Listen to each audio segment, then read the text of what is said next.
판도라의 폰이 열렸습니다. 별들도 떨고 있습니다. 버닝썬으로 시작된 이번 사건이 김준호, 차태현의 골프 의혹까지 번졌습니다. 이건 또 도대체 어떤 이야기일까요? 공개된 카톡방 내용을 바로 살펴보시죠. 2016년 7월 1일로 거슬러 올라갑니다. 차태현 씨가 5만 원권 수십 장의 사진을 보내면서 단 2시간 만에 돈 껴라. 땄다 이거죠. 그러자 정준영이 우리 준호 형 돈도 없는데 유유. 차태현 거의 신고하면 이거 쇠고랑이지. 본인도 뭔가 쇠고랑, 뭔가 좀 석연치 않다라는 것을 알고 있는 것 같아요. 그리고 차태현이 7월 19일에 5만 원권 사진을 또 보내면서 오늘 준호 형 260 땄다. 난 225. 이건 내 돈이다. 라고 뭔가 골프로서 돈을 땄다라는 카톡방을 보냈습니다. 김병현 박사님. 네. 돈 사진을 보내면서 수백만 원을 언급하는데 이게 뭐 내기 골프고 네. 일각에선 해외에 가서 원정 내기 골프를 했다. 도박 아니냐 이런 의혹까지 나오고 있는 거죠. 어쩌다 한 번 해서 장난삼아 올렸다라고 보기보다는 여러 차례 올린 정황들을 봐서 여기에 대해 상습 도박 혐의가 적용될 수 있는 것이 아니냐라는 얘기가 나오고 있고요. 상습 도박. 예, 게다가 액수 같은 경우도 뭐 10,000원짜리 몇 장을 얘기한 것이 아니라 일단 몇백만 원대에 대한 돈이 오갔던 정황들을 보건데 금액도 상당히 좀 큰 금액으로 봐서 여기에 대한 도박 혐의에 대한 적용 여부가 새로운 쟁점으로 떠오르고 있습니다. 지금 해당 당사자가 됐던 차태현 씨도 그렇고 김준호 씨도 사건에 대한 내용을 어느 정도는 시인하고 있는 상황인 것 같은데요.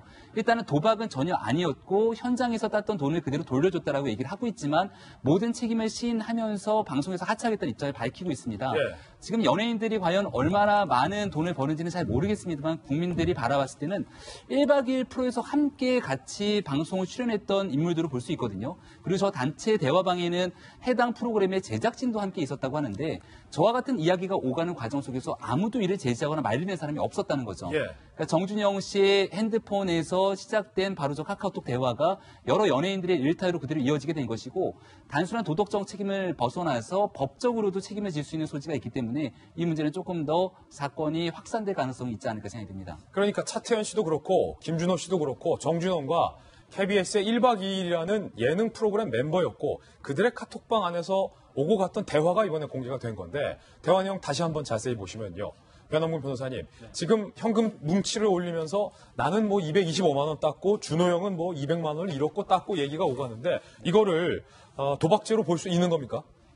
글쎄요, 우리 판례가 이제 도박으로 보는 경우에 있어서는 판돈 수천 원, 수만 원 정도까지는 그냥 사회성계에 부합하지 않은 단순한 여홍으로 보고 있기 때문에 처벌하고 있지는 않습니다. 근데 이제 수백만 원 단위로 되는 경우 이제 처벌하는 사례가 좀 있기는 하죠. 그렇군요. 근데 이제 다만 이 사람들이 이제 수입에 비해서 이 사람들이 이제 연예인들 같은 경우에는 뭐 1년에 신고되는 출연료만 하더라도 수억에서 수십억 정도를 신고하기 때문에 예. 그 사람들의 경제적 수준에 비한다면 단순한 침모로 볼 수 있지 않겠느냐라고 할 겁니다. 그리고 어쨌든 이제 사회적 논란이 됐기 때문에 수사기관에서 한번 좀 수사를 하겠지만 만약에 그런 빈도라든가 금액에 있어서 그렇게 큰 혐의점이 있지 않다라면은 이것을 도박죄로 본격적으로 의율하기까지는 조금 신중하게 보지 않을까 싶은 생각이 좀 드네요. 예, 법조계에서는 돈을 돌려줬다 하더라도 이미 게임 이후에 돌려준 것은 별로 중요치 않다. 그러니까 도박죄가 성립할 수도 있다라는 지적도 현재 나오고 있는데 박수영 기자. 그런데 김준호 씨도 그렇고 사회적 물의를 일으킨 적 있잖아요. 네, 그렇습니다. 지금 김준호 씨 같은 경우에는 지난 2009년에 해외 원정 도박 논란이 일면서 자기가 하던 프로그램에서 다 하차를 한 바 있습니다. 그리고 나서 한 7개월 정도 뒤에 KBS 프로그램을 통해서 복귀를 했죠. 그리고 정준영 씨 역시 프로그램을 하다가 그 몰카 논란에 휘말리면서 방송을 중단했다가 4개월 만에 복귀를 했습니다. 물론 제작진이 뭐 무리를 빚을 연예인인지 아닌지를 다 미리 알 수는 없겠죠. 하지만 이 김준호 씨와 이 정준영 씨 같은 경우에는 굉장히 빨리 복귀를 한 편입니다. 물론에 비해서 7개월, 4개월 이렇게 바로 복귀를 했는데 이런 복귀는 그때 이 프로그램을 복귀함으로써 다른 프로그램에도 굉장히 활발하게 출연할 수 있는 계기가 되거든요. 이를 두고 이 KBS 측에서 너무 쉽게 면죄부를 준 것 아니냐라는 논란이 일고 있고요. 예. 그리고 지금 또 1박 2일 프로그램 같은 경우에는 PD가 아까 카톡에서도 보셨듯이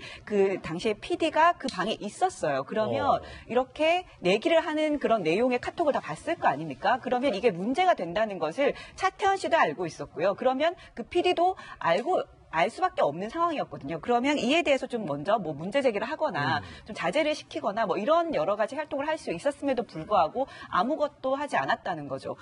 이런 부분에 대해서 너무 제작진이 안이했던 것 아니냐라는 얘기가 나오고요. 그러다 보니까 이 제작진 역시 일단 방송을 중단하겠다라고 얘기를 한 상황입니다. 하지만 예. 여론에서는 이렇게 자꾸 면죄부를 준 것, 그리고 수수방관한 것 이런 것을 들어서 프로그램을 폐지해야 되는 것 아니냐라는 논란이 일고 있고요. KBS 측에서는 이번에 이 사건을 보도하면서 제작진이 뭐 좀 책임이 있다라고 얘기는 했지만 이후에 뚜렷한 대응책이 나오지 않고 있어요. 이를 두고 좀 구체적으로 이 무리를 일으킨 연예인에 대해서 좀 어떻게 대응을 할지 이런 부분에 대해서 좀 어떤 가이드라인이나 이런 것들이 좀 나와야 되는 것 아니냐라는 얘기가 나오고 있습니다.